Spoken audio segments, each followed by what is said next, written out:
할렐루야. 우리 옆 사람하고 인사 한번 합시다. 은혜 받읍시다. 은혜 받아야 삽니다. 은혜 받아야 삽니다. 소리가 왜 뒤로 갈수록 작아요? 은혜 받아야 삽니다. 할렐루야. 다시 한번 인사합시다. 은혜 받아야 삽니다. 은혜 받아야 삽니다. 할렐루야. 하나님의 은혜는 여러분 우리의 생명과 같아요. 은혜가 없으면 우리는 다 떠내려가 버릴 수밖에 없습니다. 오늘은 은혜 시리즈 33번째 말씀, 축복의 통로가 되게 하는 믿음, 이런 제목의 말씀입니다. 믿음은 축복의 통로가 되게 하는 하나님의 능력입니다. 믿음은 하나님이 만드셨어요. 믿음의 창조주가 하나님이시라는 거예요. 믿음은 하나님의 아이디어예요. 여러분, 타고난 운명이 있을까요? 타고난 운명이 있다. 손 한번 들어봐요. 그러면 다 타고난 운명이 없다고 생각하십니까? 여러분, 세상에는 두 종류 사람들이 있어요. 타고난 운명이 있다고 말하는 운명론자들이 전 세계 인구의 50%예요. 그리고 타고난 운명이 어디 있어? 내 운명은 개척해 나아가는 거야. 내가 개척해서 만들어서 새로운 운명을 창출해 나가는 거야. 이렇게 믿고 주장하는 사람들이 또 50%입니다. 여러분들은 어디에 속합니까? 할렐루야. 1번인 사람은 왼쪽으로, 2번인 사람은 오른쪽으로. 그냥 넘어지지는 맙시다. 여러분, 사실은 운명론이요, 맞아요. 한번 여러분 운명 타고난 팔자, 그래서 여러분 손금도 보고 또 관상도 보고 그런 거 궁금해 하잖아요, 그죠? 내 운명은 어떤가 하고, 손금이 재물운이, 야 이거 재물선인데 이거 생명선이 왜 이렇게 짧아, 너 빨리 죽겠단 말 이러고 그러잖아요. 관상 보고. 여러분 실제로요, 우리나라에서 관상을 정말 잘 보는 분이 있었어요. 그분이 보면 영화 관상처럼 아주 거의 90% 이상이 맞았대요. 그분의 얼굴만 봐도 그분의 운명이 딱 보인다는 거예요. 신기하죠? 이분이요, 자기의 관상학을 학문으로 만들기 위해서 집집마다 초인종으로 딱 누르고 딱 사람 나오면 딱 보고, 이 사람은 어떻게 살고 있겠다, 이걸 이제 다 책으로 만들기 위해서 그렇게 연구 조사를 했대요. 우리나라에 실제 있었어요. 70년도에.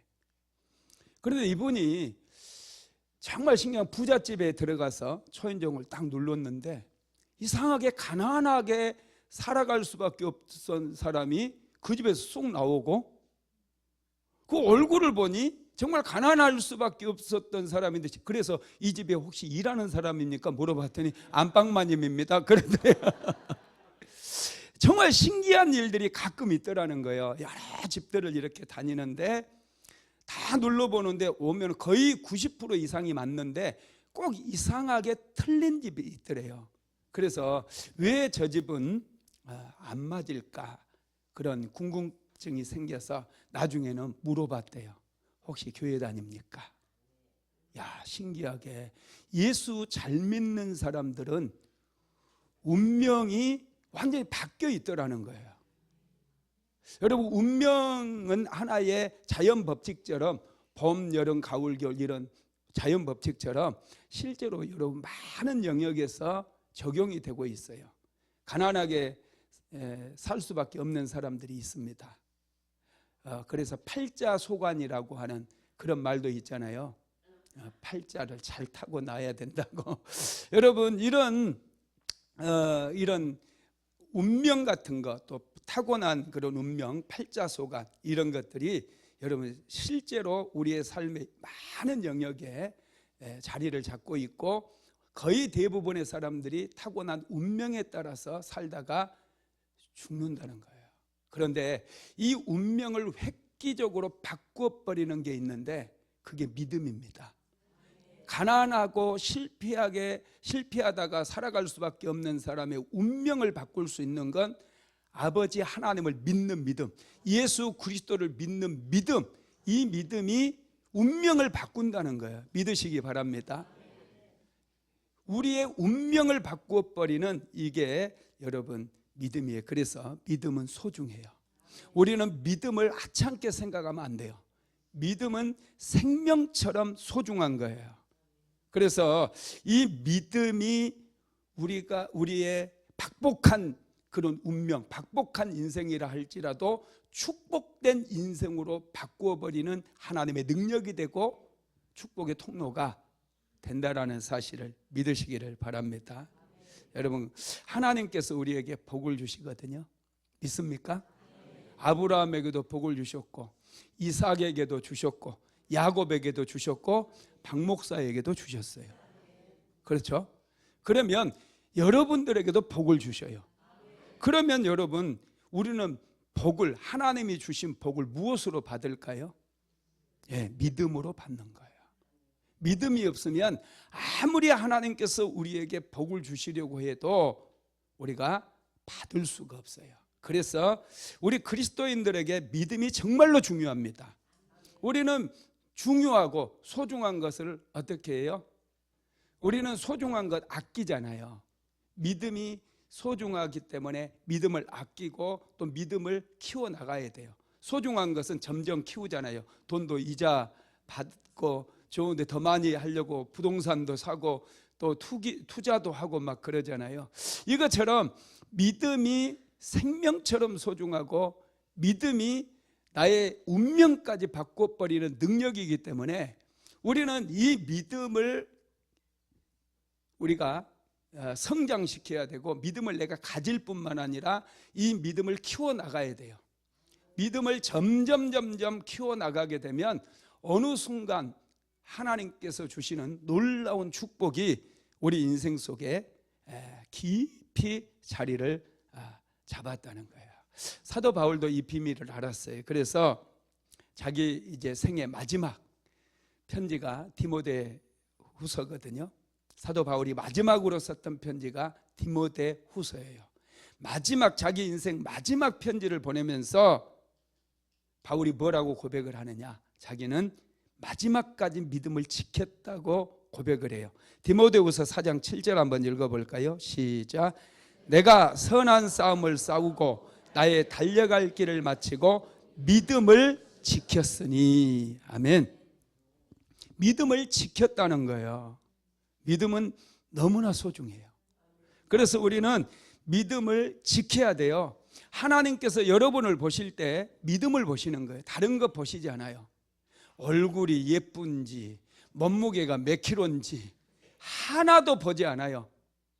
하나님께서 여러분을 보실 때 어떤 옷을 입고 다니는지 하나도 보지 않아요. 유일하게 보시는 게 있는데 그게 믿음이라는 거예요. 근데 오늘은 왜 앞자리 하나도 안 앉았어? 주여, 오늘은 좀 편하겠다. 앞자리에 앉은 사람 기도해 주려면 막 힘든데 오늘은 하여튼 감사. 이것도 감사. 목사님 쉬라고. 여기 왜 통 비어가지고 한쪽이 그냥 바람이 슉 지나가서. 여러분, 이 믿음이 정말로 중요하고요. 하나님께서 우리의 믿음을 보신다라는 거. 그래서 우리는 믿음을 소중히 여기고 어떻게 해서든지 믿음을 키우는 그게 여러분 정말 중요하다는 거예요. 신앙생활 할 때 축복을 달라고 막 기도하는 것보다 나의 믿음이 빠르게 성장할 수 있도록 해달라고 기도하는 편이 훨씬 빠릅니다. 성경에 보면 여러분 믿음의 조상 누구죠? 네, 믿음의 조상이란 말이 있어요. 여러분도 믿음의 조상이 되십시오. 네, 믿음의 조상이라고 하나님께서 성경책에 기록을 해놨는데 그러면 사랑의 조상은 있을까요, 없을까요? 사랑의 조상 있는 것도 같고 없는 것도 같고. 사랑의 조상이 어디 있어요? 없어요. 사랑의 조상이 없어요. 믿음의 조상은 있어요. 왜 믿음의 조상이 있어요? 믿음이 중요하기 때문에. 우리 믿음으로 구원받고요, 믿음으로 축복도 받고요, 믿음으로 기적도 행하고 문제도 해결받고 하나님의 약속도 믿음으로 받기 때문에 그렇다라는 거예요. 여러분, 믿음은 물과 같습니다. 물은 겉으로 드러나지는 않지만 모든 생명을 살리잖아요. 식물도 물이 없으면 금방 죽어요. 물을 부어주면 이게 신기하게 식물이 물을 흡수해 가지고 자기를 성장시키고 그래요. 믿음이 물과 같아요. 물과 같아요. 우리 인생 속에 스며드는 거예요. 할렐루야. 그러면 믿음이 무엇일까? 자, 히브리서 1장 1절로 2절, 11장 1절로 2절 한번 읽어봅니다. 시작. 믿음은 바라는 것들의 실상이요 보이지 않는 것들의 증거니 선진들이 이로써 증거를 얻었느니라. 아멘. 믿음은 바라는 것들의 실상이고 보이지 않는 것들의 증거니 선진들이 이로써 증거를 얻었느니라 그랬어요. 여러분, 믿음은 바라보는 대상이 있다는 거예요. 믿음에는 대상이 있어요. 우리 믿음의 대상이 누구죠? 하나님이시죠. 예수님이시죠. 성령님이시죠. 믿음에는 여러분 대상이 있어요. 그리고 믿음의 구체적인 내용이 있는 거예요. 믿음에도. 비나이다 이 미신을 섬기는 사람 믿음의 내용이 없어요. 믿음에는 내용이 있고 구체적인 행동이 있어요. 믿음의 사람은 그래서 예배에 나와서 하나님을 예배하고 하나님을 찬양하고 또 시간을 정해놓고 하나님께 기도하는 거예요. 우리 믿음의 대상은 하나님이신 줄 믿으시기 바랍니다. 자, 히브리서 11장 6절도 한번 읽어봅니다. 시작. 믿음이 없이는 하나님을 기쁘시게 하지 못하나니 하나님께 나아가는 자는 반드시 그가 계신 것과 또한 그가 자기를 찾는 자들에게 상 주시는 이심을 믿어야 할지니라. 아멘. 믿음이 없이는 하나님을 기쁘시게 하지 못한대요. 하나님께서 우리의 믿음을 보시기 때문에 하나님께 나아가는 자는 반드시 하나님이 계신 것을 믿으라는 거예요. 하나님은 지금도 살아계십니다. 믿으십니까? 정말로 살아계셔요. 하나님은 지금도 살아서 역사하시는 분이셔요. 우리의 문제도 해결해 주시고 우리의 기도에 응답해 주시며 우리의 예배를 받으시는 그런 하나님이신 것을 믿게 되기를 바랍니다. 하나님께서 계시구나, 이것을 믿는 것이 믿음이라는 거예요. 하나님이 계시다는 것을 믿는 사람은 말하는 것도 달라야 돼요. 하나님이 살아계시는데 하나님께서 기뻐하시는 일을 해야죠. 하나님께서 기뻐하시는 그런 언어를 사용해야죠. 하나님이 살아계시고 어마어마한 능력, 하나님은 전능하시고 전지하신 그런 분이시잖아요. 그런 하나님이 계신 것을 믿는 사람들은 이제 그 하나님께 여러 가지 어려운 일만 만나면, 문제만 생기면 하나님께 나와서 기도하는 거예요. 하나님을 믿으니까 기도하게 되더라고요. 하나님을 믿지 않는 사람은 아무리 어려운 문제가 다가온다 할지라도 절대로 하나님께 기도하지 않는 거예요. 여러분, 우리가 하나님을 믿을 때 인생이 새로워지고 운명이 바뀌고 팔자가 바뀐다는 거예요. 우리 인생의 크기가 어마어마하게 커져요. 우리 인생의 크기는요, 내가 믿는 분의 능력에 따라서 결정이 돼요. 내가 누구를 믿고 사느냐, 거기에 따라서 내 인생의 크기가 결정된다는 거예요. 그래서 우리는 하나님이 어떤 분인가에 대해서 알아야 돼요. 하나님에 대한 지식이 있어야 된다는 거예요. 신앙생활 20년, 30년 해도 하나님에 대한 지식이 없고 하나님을 모르면 믿음이 없어요. 훅 불면 날아가 버려요. 하나님을 아는 지식, 여러분, 이 아는 지식이 우리의 미래를 결정하게 되어 있어요. 우리 인생의 크기를 결정해요. 축복의 크기를 결정한다라는 거예요. 그래서 우리는 어떻게 해서든지 하나님을 알아야 돼요. 하나님을 아는 지식을 우리가 경험적으로도 또 성경 말씀을 통해서도 성경에는 많은 믿음의 사람들의 이야기가 나와 있죠. 다니엘의 이야기, 요셉의 이야기, 야곱의 이야기, 아브라함의 이야기, 이런 많은 믿음의 사람들의 이야기가 왜 기록되어 있느냐면 그들이 경험했던 하나님을 우리에게 가르쳐주고 있는 거예요. 아브라함은 하나님의 음성을 듣고 믿음의 삶을 시작하잖아요. 하나님은 우리에게 말씀을 주시는 분이고 약속을 주시는 분이라는 것을 우리에게 가르쳐 주는 거예요. 다니엘이 하루 3번씩 뜻을 정해서 하나님께 기도했을 때 하나님께서 다니엘에게 찾아오셔서 지혜를 주시고 명철을 주셔서 왕이 꾸었던 꿈도, 그리고 꿈에 대한 해석도 전부 바로 왕에게, 느부갓네살 왕에게 들려줄 수 있도록 하나님께서 그렇게 역사하신 거예요. 하나님을 아는 사람은 그래서 항상 뜻을 정하고 하나님 앞에 먼저 기도하고 삶의 모든 중심에 하나님을 모시고 예배 중심으로 삶을 변화시켜 나간다는 거예요. 그런 삶 속에 하나님께서 역사하시고 간섭하시고 친히 말씀도 주시고 축복도 주시고, 할렐루야, 내가 기도할 때마다 하나님께서 역사해 주신다라는 것입니다. 그래서 여러분, 우리는 하나님에 대해서 알아야 돼요. 다니엘도 하나님을 많이 알았기 때문에 하루 3번씩 뜻을 정하고 기도했던 거예요. 야곱도 하나님은 복을 주시는 분이라는 것을 알았어요. 그래서 야복강 나루토에서 에서가 400명의 군대를 이끌고 온다고 이야기를 들었을 때 그는 야복강 나루토에 무릎을 꿇고 하나님께 기도해요. 에서의 400명의 군대를 하나님 싹 쓸어주세요. 이런 기도가 아니라 하나님 나를 축복해 주세요. 야곱 자신이 하나님께 축복을 받기만 하면 자기 운명이 바뀌어버린다는 사실을 야곱은 알았거든요. 그래서 자신을 축복해 달라고 하나님께 구했다라는 것입니다. 여러분, 그렇습니다. 이 믿음 있는 사람은 이렇게 기도하는 거예요. 믿음 있는 사람이 하나님 앞에 나와서 예배를 드리는 것이라는 거죠. 하나님을 알게 되면 그래서 하나님을 믿게 되고 이 믿음이 우리를 축복의 통로가 되게 만들어버리는 거예요. 믿음의 능력은요, 어마어마한 능력이에요.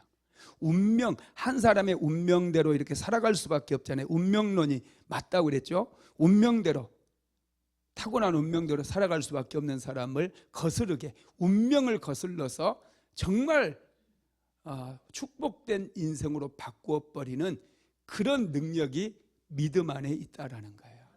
믿게 되기를 바랍니다.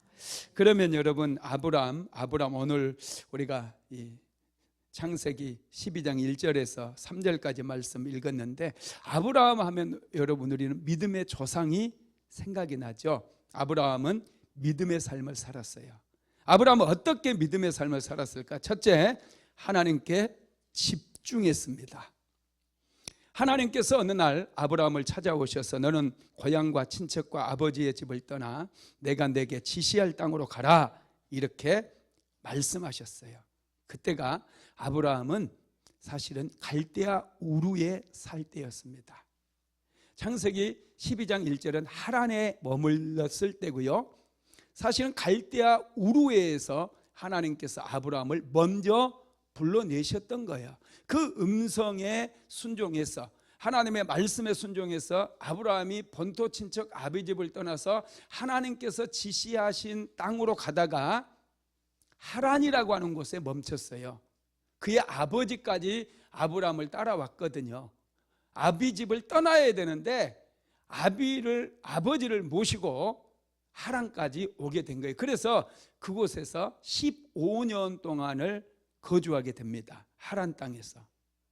이 하란이라고 하는 뜻 전에 제가 한번 말씀드렸죠. 뜻이 뭐라고 그랬어요? 열매 없음이라는 뜻이라고 그랬어요. 15년 동안 아브라함은 그곳에 멈춰버림으로 인해서 믿음의 행진을 하지 못하고 열매가 하나도 없는 그런 인생을 살아가게 된 거예요.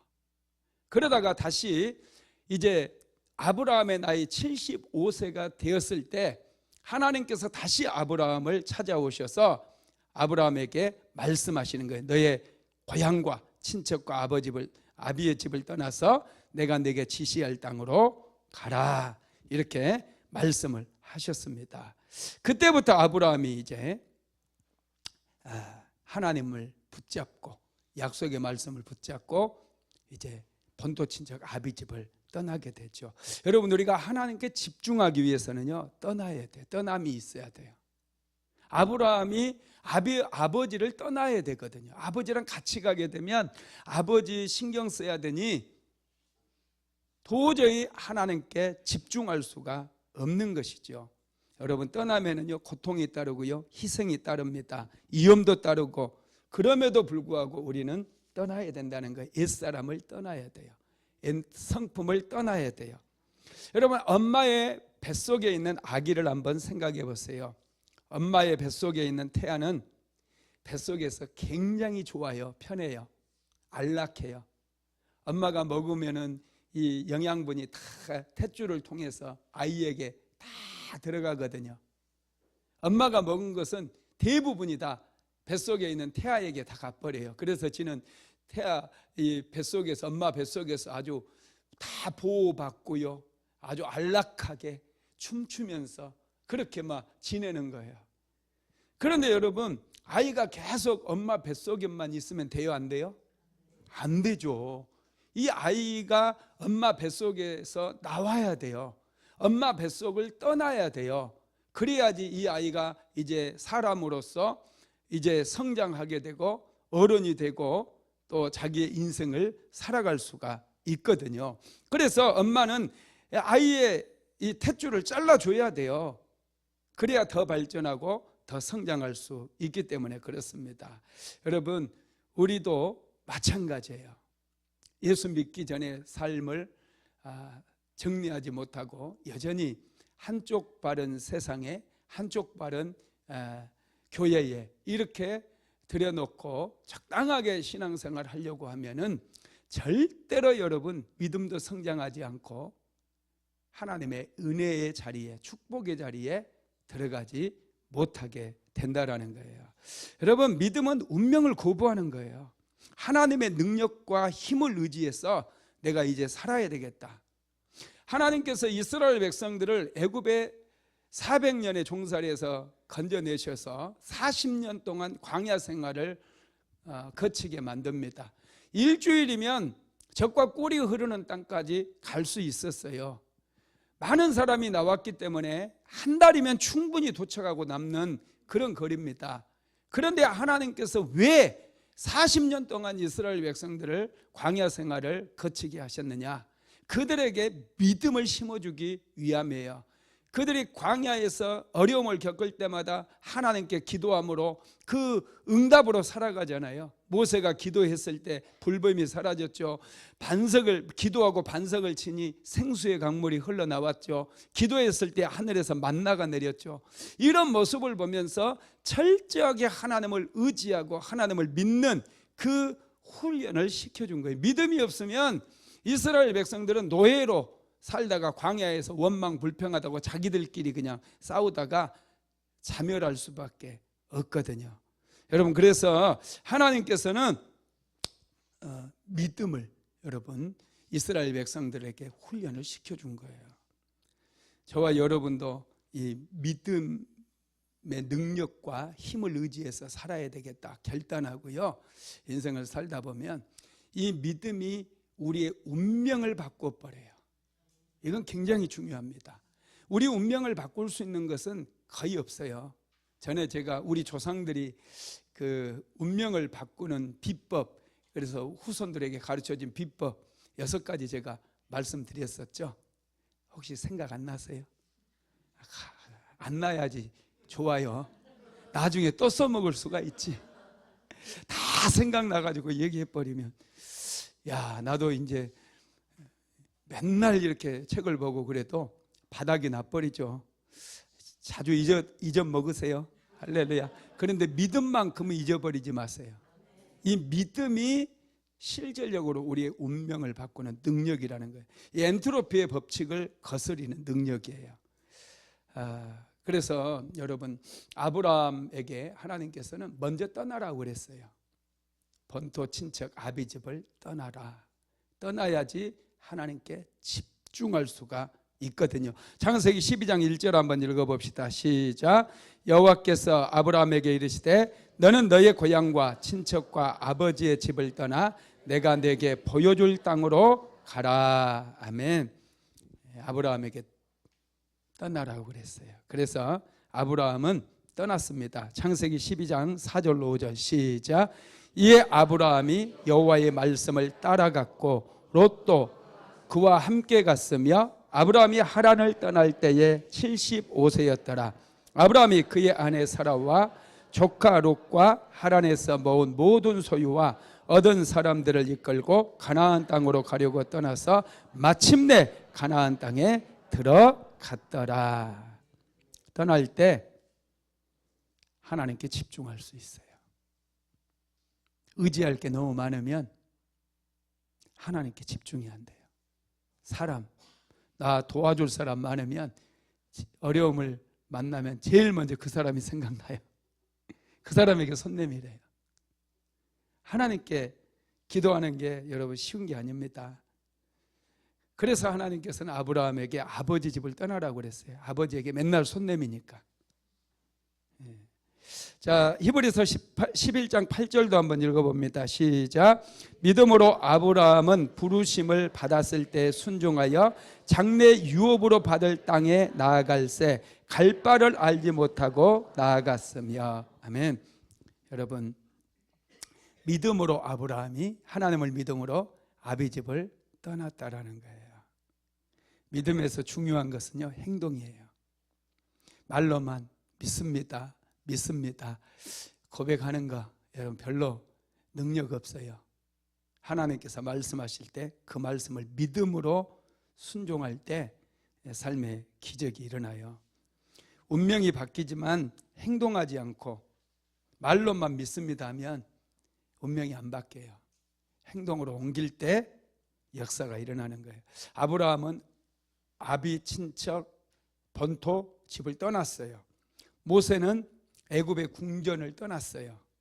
느헤미야도 페르시아의 수상궁에 여러분 아하수로 왕의 술 맡은 관원장이었잖아요. 그 자리를 포기했어요.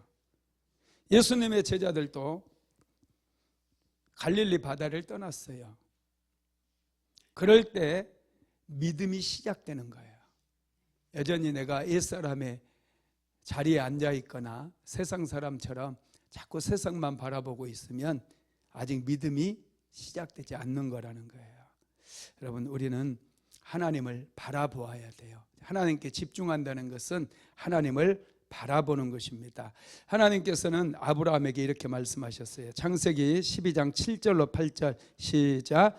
여호와께서 아브라함에게 나타나 이르시되 내가 이 땅을 내 자손에게 주리라 하신지라. 자기에게 나타나신 여호와께 그가 그곳에서 제단을 쌓고 거기서 베델 동쪽 산으로 옮겨 장막을 치니 서쪽은 베델이요 동쪽은 아이라. 그가 그곳에서 여호와께 제단을 쌓고 여호와의 이름을 부르더니. 하나님을 바라본다는 것은 하나님께 기도하는 거예요. 하나님을 예배하는 거예요. 아브라함은 하나님의 말씀에 순종해서 본토 친척 아비집을 떠나서 가나안 땅에 올 때 그는 세겜에 와서 제일 먼저 제단을 쌓고 그곳에서 여호와의 이름을 부릅니다. 그리고 베델 동쪽 아이라고 하는 곳에 또 가게 되는데 그곳에서도 하나님께 제단을 쌓고 하나님의 이름을 불렀어요. 이게 예배를 드렸다라는 거예요. 이게 여러분 제단을 쌓고 하나님의 이름을 부르는 거, 이게 믿음인 거예요. 하나님을 바라보는 것이라는 거죠. 우리는 하나님만을 바라보고 의지하는 거 많이 힘들어 하거든요. 정말 당장 지금 돈이 필요한데 하나님께만 돈 주세요. 하나님께 돈 주세요 하고 기도해 보신 분 있어요? 없는가 보다. 제가 이제 신대원 다닐 때 등록금이 없었어요. 그래서 학교를 휴학을 하겠다고 그랬더니 사모가 굉장히 싫어하는 거예요. 막 아주 믿음도 없는 막 이상한 사람 쳐다보듯이 그래가지고 제가 굉장히 당황했어요. 나는 가족들을 위해서 이제 한 학기 아니면 1년 정도 휴학을 해서 일단은 돈을 좀 벌고 그렇게 다시 이제 복학하려고 생각을 했는데, 사모는 이런 믿음 없는 이렇게 생각을 하는, 굉장히 충격을 받아요. 그래서 이게 사모가 싫어하는 것 보니까 학교는 계속 다녀야 될 것 같아요. 그래서 하나님께 기도했어요. 하나님, 돈 주세요. 등록금 좀 주세요. 하나님께서 부르셨는데 등록금도 안 주시면 내가 학교를 어떻게 다닙니까? 내가 바쁘게 살다 보니 장학금도 못 받고 그러니 하나님 돈 좀 주세요. 막 기도했어요. 주셨을까요? 안 주셨을까요? 주셨으니까 또 졸업했지, 그죠? 하나님께 주셨어요. 정말 주셨어요. 물질이 필요할 때 여러분, 하나님께 구하는 거, 주실 것을 믿고 구하는 거, 이건 믿음입니다. 질병 때문에 어려움을 겪을 때 하나님 병 고쳐주세요. 이건 믿음일까요? 기복신앙일까요? 믿음이에요. 예수님께서 분명히 말씀하셨잖아요. 구하라, 찾으라, 두드리라, 그러면 열릴 것이라고.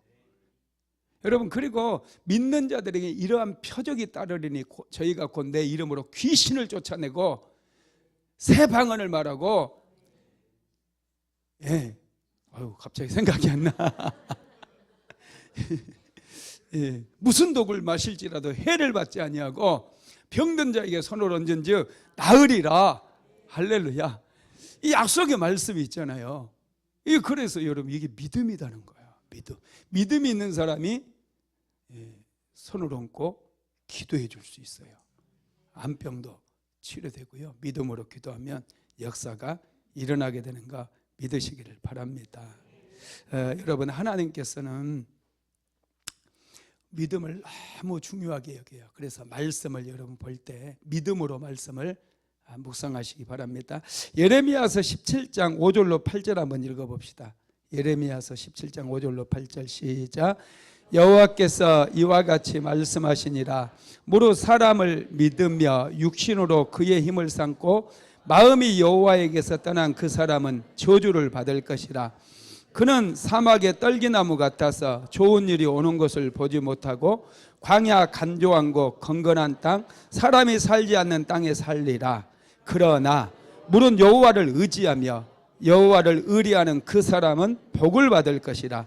그는 물가에 심어진 나무가 그 뿌리를 강변에 뻗치고 더위가 올지라도 두려워하지 아니하며 그 잎이 청청하며 가뭄 은혜에도 걱정이 없고 결실이 그치지 아니함 같으리라. 아멘. 여기에 보니까 사람을 믿으며 육신으로 그의 힘을 삼고 마음이 여호와에게서 떠난 그 사람은 저주를 받을 것이라 그랬어요. 그는 사막에 떨기나무 같이 산대요. 좋은 일이 오는 것 한 번도 보지 못하고 광야 간조한 땅, 이 사막에 모래바람만 막 날리는 그런 땅, 그리고 건건한 땅, 사람이 살지 않는 그 아주 쓸모없는 그런 땅에 살면서 콧구멍으로 모래가 쑥쑥 들어와가지고 매일마다 막 힘들게 이렇게 사는 게 힘들어가지고 왜 이렇게 모래바람이 불고 날리냐고 막 이렇게 인생을 살아가게 된다는 거예요. 그러나 그러면서 여호와를 의지하며 여호와를 의리하는 그 사람은 복을 받을 것이라 그랬어요. 그는 물가에 심어진 나무가 뿌리를 강변에 뻗쳐서 더위가 올지라도 두려워하지 아니하며 그 잎이 청청하며 가뭄 은혜에도 걱정이 없고 결실이 그치지 않냐는데요. 많은 열매가 인생 속에 맺히게 된다는 거예요. 참 놀랍죠. 운명적으로 여러분 사막에 떨어진 그런 나무라 할지라도 하나님을 앙망하면은 그곳이 여러분 강변이 될 수가 있다라는 거예요. 저와 여러분도 하나님을 의리하고 하나님을 의지하는 그런 인생을 살아야 될 줄로 믿습니다. 두 번째로는 하나님의 약속을 붙잡는 거예요. 하나님께서 아브라함에게 오늘 본문에 보면은요, 한 5가지 약속을 주시더라고요. 첫 번째로 하나님께서 아브라함에게 주신 약속은 땅을 주시겠다라는 거예요. 창세기 12장 7절 한번 읽어볼까요? 여호와께서 아브라함에게 나타나 이르시되 내가 이 땅을 내 자손에게 주리라. 아멘. 하나님께서 가나안 땅을 너와 내 자손에게 주리라 약속하셨어요. 땅을 주시겠대요. 동서고금을 막론하고 여러분 땅은요 기업이에요. 기업의 원천이거든요. 아주 중요해요. 그래서 우리나라도 독도는 우리 땅, 독도는 우리 땅 막 계속 외치는 이유가 뭐예요? 땅을 지키려고 그러는 건 뭐 바위섬 그거 하나 뭐. 근데 바위섬이 아니죠. 그죠? 우리 땅이니까 목숨 걸고 지키는 거예요. 그게 우리 기업이기 때문에 하나님께서 우리나라에 주신 땅이기 때문에 여러분 왜 러시아는 우크라이나를 쳐들어갔을까요? 우크라이나 땅을 빼앗으려고 그렇죠. 여러분 우크라이나는요 세계 최고의 곡창지대예요. 엄청나 우크라이나 땅은요 흑토대예요. 흑토 까맣대요. 그 흙이 얼마나 기름진지 비료를 주지 않아도 농사가 너무너무 잘 되는 땅이에요. 2차 세계대전 때 히틀러가 러시아하고 조약을 맺었어요. 독일하고 러시아 간에 불가침 조약을 맺었습니다. 독일은 러시아를 침공하지 않겠다. 러시아도 독일을 침공하지 않겠다 해서 서로 조약을 맺었거든요. 그런데 독일의 히틀러가 이 조약을 불가침 조약을 깨뜨리고 러시아로 쳐들어갔어요. 그때 당시에 이제 소련이었죠. 러시아였죠. 러시아가 우크라이나 땅이 러시아 영토였거든요. 히틀러가 이 우크라이나가 곡창지대인 것을 알고 이 땅을 차지하기 위해서 러시아로 밀고 들어갔다가 제삿날이 돼버린 거예요. 처음에는요 엄청나게 많은 그 승리를 거두면서 러시아를 막 점령해 들어갔어요. 그런데 러시아가 절대 만만치 않거든요. 우크라이나와 러시아 전쟁 지금 러시아가요 저는 우크라이나가 이기면 좋겠는데 역사적으로 보면은요 전쟁사를 보면 나폴레옹도 러시아로 밀고 들어갔다가 끝나버렸어요. 완전히 그냥 러시아하고 전쟁을 했다가 완전히 나폴레옹의 인생이 끝장나 버렸어요. 히틀러도 러시아와 전쟁에서 처음에는 승승장구해서 몇 개월 동안은 다 이기고 다 밀고 들어갔어요. 그런데 한번 이 모스크바로 바로 진격했어야 되는데 엄청나게 이제 겨울이 찾아오면서 추위가 찾아오면서 히틀러도 퇴각을 할 수밖에 없었고 퇴각하는 독일 군대를 러시아 군대가 쳐버리니까 그게 이제 독일의 패전의 원인이 된 거예요. 사실은 그때부터. 이 러시아가 만만치 않아요. 이 전쟁에 그 많은 물자, 인적 자원, 물적 자원이 있어서 전쟁은 또 어떤 면에서 자원의 싸움이거든요. 우크라이나를 위해서 우리가 좀 기도해야 될 것 같아요. 지금 러시아가 우크라이나를 쳐들어간 이유가요 똑같아요. 우크라이나의 땅을 좀 어떻게 차지하기 위해서 거기가 굉장한 세계적인 곡창지대이기 때문에 차지하기 위해서 여러분 하나님께서 아브라함에게 땅을 주셨다는 것은 이거 굉장한 거거든요. 땅을 약속했다라는 거 엄청난 거예요.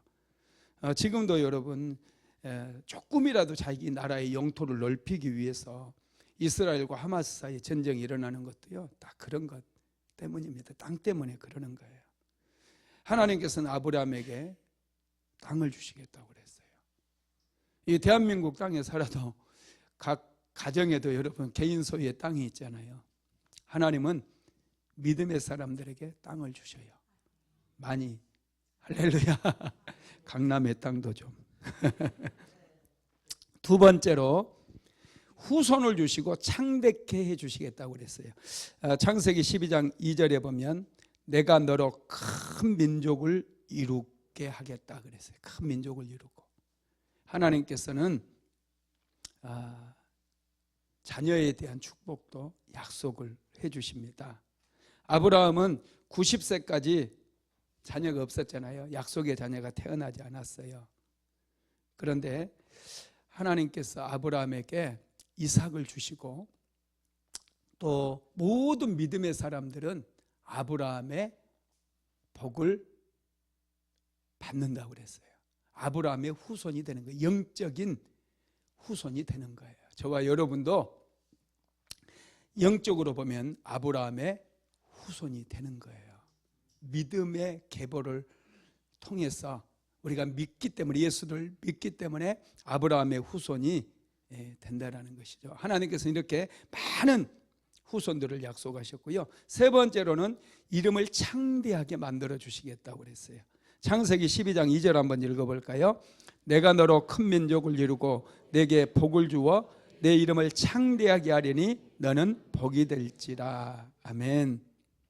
하나님께서는 아브라함의 이름도 창대하게 만들어 주셔요. 아브라함에게 복을 주시는데 또 이름까지도 창대하게 만들어 주시겠다라고 말씀을 하셨어요.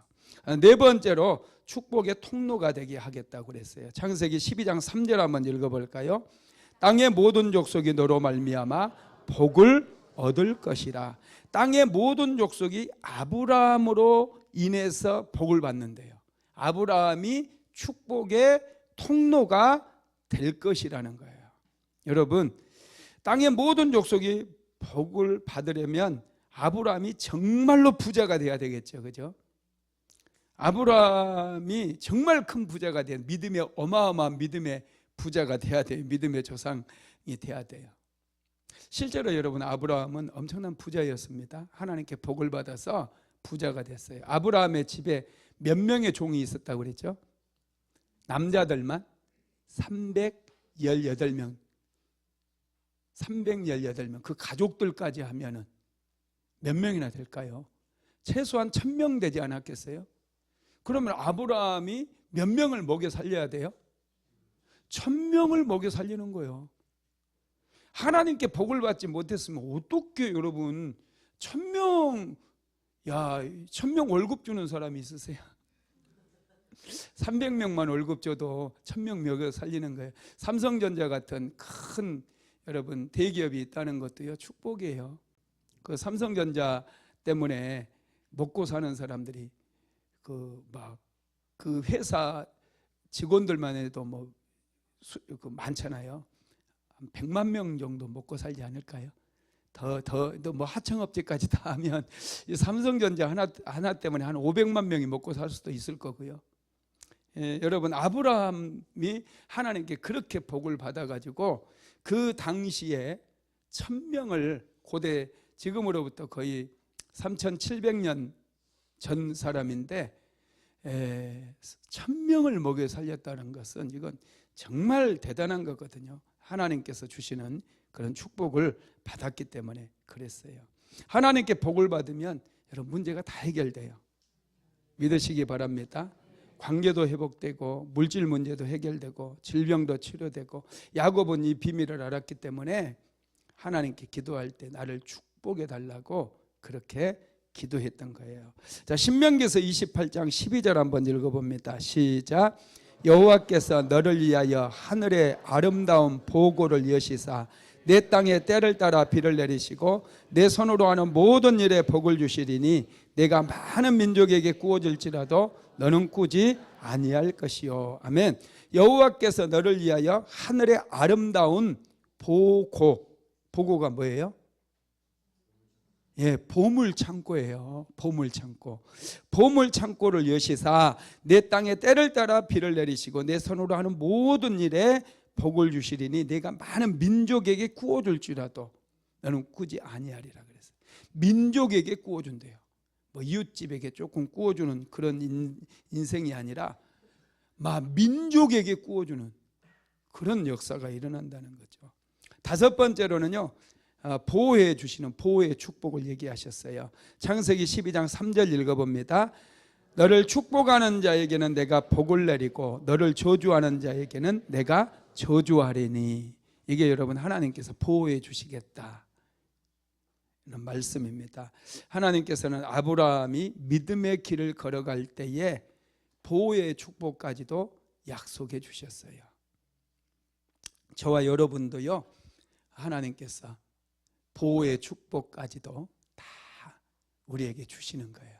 믿음이라고 하는 게 축복을 끌고 와요. 그래서 하나님께서 이 믿음의 사람들을 보실 때 하늘에 아름다운 보물 창고를 여셔서 때를 따라 비를 내리시고 손으로, 여러분들이 손으로 열심히 일하게 되면 그 하는 일에 복을 내려주셔요. 그냥 일도 안 하고 있는 사람은 복을 못 받습니다. 손으로 하는 일에 하나님께서 복을 주시겠다라고 약속하셨기 때문에 그래요. 아브라함과 맺은 언약의 특징은요, 무조건적인 약속이고요, 영원한 약속이고 변치 않는 그런 약속입니다. 이 약속 여러분 하나님께서 반드시 지킨다라는 것을 믿으시기 바랍니다. 여러분, 그러면 어떻게 이 복된 약속들을 우리가 우리의 것으로 만들어야 되잖아요. 아브라함이 받은 이 약속, 아브라함이 받은 축복, 우리의 것으로 만들어야 되거든요. 어떻게 만들 수 있을까요? 자, 고린도후서 1장 20절 시작. 하나님의 약속은 얼마든지 그리스도 안에서 이해가 되니 그런즉 그로 말미암아 우리가 아멘하여 하나님께 영광을 돌리게 되느니라. 예, 우리가 하나님의 약속은 얼마든지 그리스도 안에서 이해가 되는데, 약속은 얼마든지 우리가 받을 수 있는데 아멘하여 우리가 하나님께 영광을 돌리고 그 약속을 받게 된다는 거예요. 할렐루야. 약속을 다 받아 누리게 되기를 주님의 이름으로 축복합니다. 여러분, 말씀을 마무리합니다. 우리가 축복의 통로가 되려면 하나님을 믿고 하나님의 약속을 믿어야 돼요. 우리는 그리스도인이에요. 예수를 믿음으로 우리의 신분 자체가 달라졌어요. 이전에 우리의 신분은 죄의 종이었어요. 죄를 지으니 죄의 종이 돼가지고 마귀에게 종노릇하면서 마귀에게 이용당했어요. 도적질 당했어요. 우리 축복 하나도 우리가 누리지 못하고 마귀가 완전히 다 도적질하는 그런 인생을 살았어요. 그러나 우리가 이제 예수 믿게 됐어요. 우리 신분이 달라졌어요. 우리는 하나님의 자녀입니다. 믿으시기 바랍니다. 우리는 아브라함과 함께 축복을 받는 그런 존재로 바뀌게 되었다라는 거예요. 할렐루야. 예, 아브라함과 함께 놀라운 축복을 다 받게 되기를 주님의 이름으로 축복합니다.